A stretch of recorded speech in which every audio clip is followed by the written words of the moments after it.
Death and darkness were my only song. Puji Tuhan saudara sekalian. Hari ini kita mau sama-sama coba baca sebenarnya definisi dosa itu apa. Oke, kita baca di 1 Yohanes 3 ayat keempat.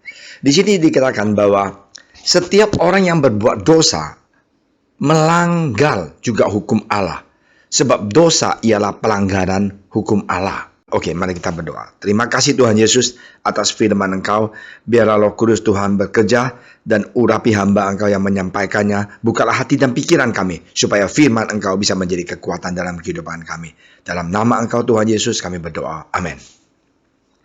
Nah, di sini saudara sekalian, bahwa dosa itu adalah pelanggar hukum Allah. Alkitab mengatakan bahwa siapapun yang melanggar satu hukum dianggap bersalah terhadap seluruhnya. Ya, ada orang bilang, oke, dosa Petrus sama dosanya Judas itu beda. Judas dosanya lebih besar, Petrus dosanya lebih kecil. Enggak. Dua-duanya sama. Judas dan Petrus itu, saya sering mengatakan, dua-duanya berbuat dosa. Dia menyangkal Tuhan, sama satu menjual Tuhan. Sama aja dosa.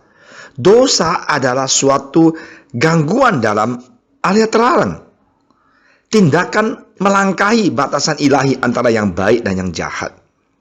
Nah, sekali lagi, Alkitab menggolongkan kita semua sebagai orang berdosa dan mengatakan bahwa semuanya berada di bawah dosa di Galatia 3 ayat 22. Tidak ada yang terkecuali. Ada orang bilang, Pak Pendeta, dosanya lebih dikit. Pak Pendeta, dosanya lebih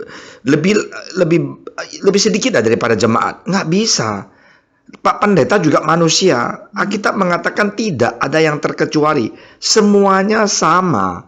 Jangan bilangin, oh orang ini lebih suci. Nggak ada yang suci. Itu pembohong. Saya paling tidak suka orang bilang, pendeta itu bilang apa? Aku tahan kok, nggak usah ke gereja 6 bulan. Saya punya jemaat semuanya kuat. Itu nggak benar. Tidak ada orang yang tahan. Alkitab mengatakan, tetapi kitab suci telah mengulangi segala sesuatu di bawah kekuasaan dosa, supaya oleh karena iman dalam Yesus Kristus janji itu diberikan kepada mereka yang percaya. Kitab suci telah mengurung segala sesuatu di bawah kekuasaan dosa. Jadi Alkitab juga mengatakan tidak ada orang yang benar, semuanya berbuat dosa. Orang yang sombong rohani mengatakan aku nggak usah dengar firman Tuhan, aku di rumah aja setahun, aku tetap kuat. Itu nggak benar. Pendeta juga nggak akan kuat. Jadi dosa itu adalah dosa. Setiap manusia sejak dia lahir memiliki dosa. Dan apa yang terjadi? Nah, inilah firman Tuhan. Oleh karena iman dalam Yesus Kristus, janji itu diberikan kepada mereka yang percaya. Nah, inilah kita kalau percaya sama Tuhan, dosa itu kita bisa menang. Dengan kekuatan sendiri, kita tidak bisa menang atas dosa. Dosa manusia itu jahat sekali. Nah, sekarang kita dalam kesusahan COVID-19 ini. Ada orang bilang, kenapa ya Tuhan mengizinkan ini terjadi ya? Dulu juga sama, SARS. Kenapa Tuhan mengizinkan SARS itu terjadi? Bukan Tuhan, waktu AIDS, HIV. Saya sampai kesal, saya tanya, sebenarnya HIV datang dari mana?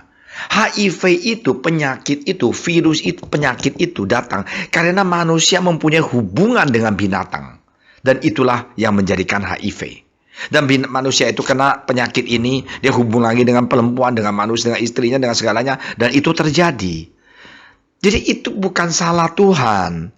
Jadi jangan kiranya, oke, kenapa sih Tuhan kamu, Tuhan Yesus nggak sayang sama manusia, mengizinkan penyakit ini terjadi?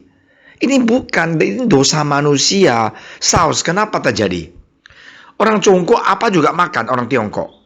Tidak ada yang tidak dia makan.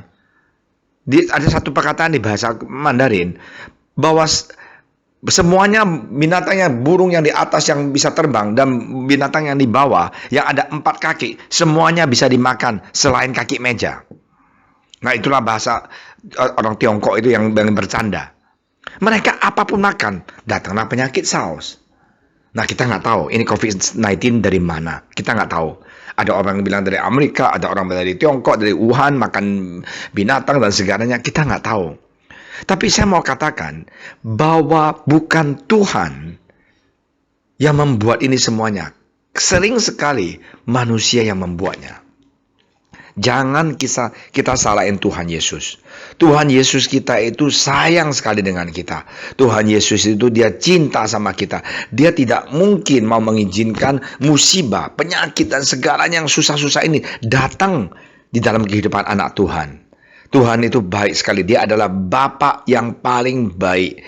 Dia tidak pernah meninggalkan setiap anak dia yang cinta dan takut akan dia. Jadi dalam kesusahan ini marilah kita sadar bahwa dosa ini sebenarnya yang dibuat oleh manusia. Jangan kita salahkan Tuhan. Bagaimana kita bisa berubah? Bagaimana kita bisa menang atas segala ini? Tadi mengatakan, taruhlah iman kita kepada Tuhan Yesus. Percaya pada Tuhan Yesus. Hari ini kita datang dari saudara seiman, kirim satu puji-pujian lagu bagus sekali. Kita memuji Tuhan. Biarlah Roh Kudus Tuhan itu yang bisa membantu kita menang atas dosa kita. Saya mau kasih contoh. Satu laki-laki. Dia tiap hari, tiap minggu dah. Pasti dia download film yang tidak benar di internet. Dan pada suatu hari dia sadar itu dosa. Dia tidak bisa melakukan apapun. Dan apa yang terjadi? Dia belajar untuk menyembah Tuhan. Melenungkan firman Tuhan. Apa yang terjadi? Dosa dia itu dalam sebulan dipatahkan di dalam nama Yesus. Dan dia tidak lagi download yang aneh-aneh. Kenapa? Tuhan Yesus merubah dia. Firman Tuhan itu merubah dia menjadi manusia baru. Alkitab mengatakan, we are a new creature. We are new creature. Kita adalah manusia yang baru, manusia yang lama sudah berlalu. The old man has passed away and I'm a new man. Jadi hari ini, bagaimana kita bisa menang atas dosa? Satu hal, taruhlah iman kita kepada Yesus. Menyembah dia, cinta dia, dan ikut dia. God bless you. Jangan kita takut.